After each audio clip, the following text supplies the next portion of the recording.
शोक प्रस्ताव आहे ना.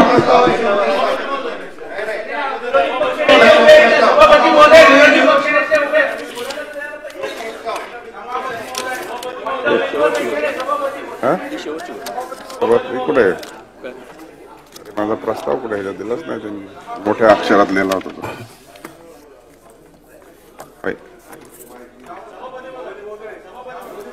विरोधी पक्ष नेते. सभापती महोदय, एका मुद्द्याकडे तसा आपल्या सभागृहाचा जरी मुद्दा नसला तरी राज्याचं मंत्रिमंडळ या विषयानं संबंधित विषय आहे. राज्याचे एक मंत्री असणारे कृषी मंत्री यांना शोक प्रस्ताव आहे. नाही, मी शोक प्रस्तावाच्या आधी मी बोलू द्यायची विनंती केली आपल्याला. मला खुलासा मागतो मी सभागृहाकडून. विनंती जरी केली असली सभापती महोदय, माझा परंतु आग्रह नाही. अधिवेशनाच्या पहिल्या सभापती महोदय, विधानसभेच्या सदस्याच्या संदर्भामधला विषय आहे तो खालच्या सभागृहात होईल ना. जास्त आपल्याला बोलायचं असल्यास उद्या बोलता येईल. सभागृहाच्या नेत्यांनी खुलासा केला तरी चालेल.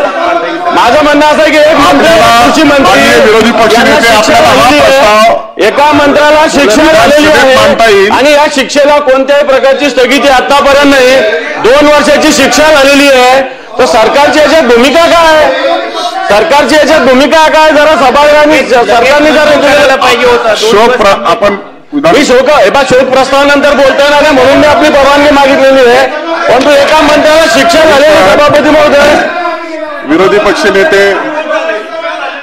आपण जो प्रस्ताव मांडला आहे ते विधानसभेत आपण जी काही सूचना किंवा जी काही इन्फॉर्मेशन आपण सभागृहाला ज्ञात करून देत आहात ते सन्माननीय सदस्य आणि मंत्री खालच्या सभागृहाचे आहे. तो विषय खालच्या सभागृहात येईल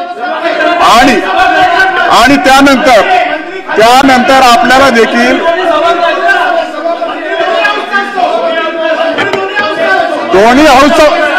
दोन्ही हाऊसचा मंत्री असतो, परंतु सदस्य खालच्या सभागृहाचे असल्या कारणानं आपल्याला हा विषय दुसऱ्या आयुधाच्या मार्फत देखील मांडता येईल. सभागृहाचे नेते उपस्थित आहेत.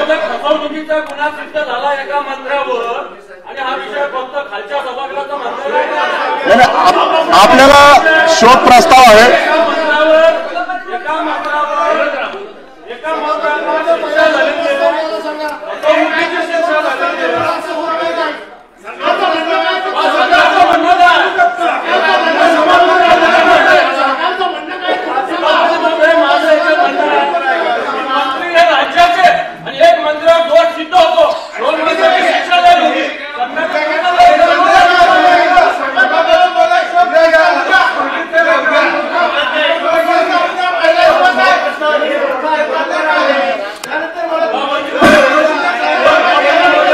मला वाटतं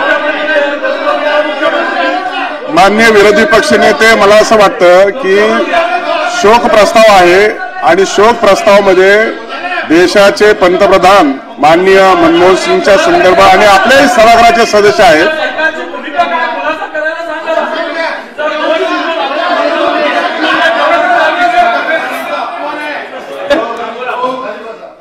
सभापती महोदय,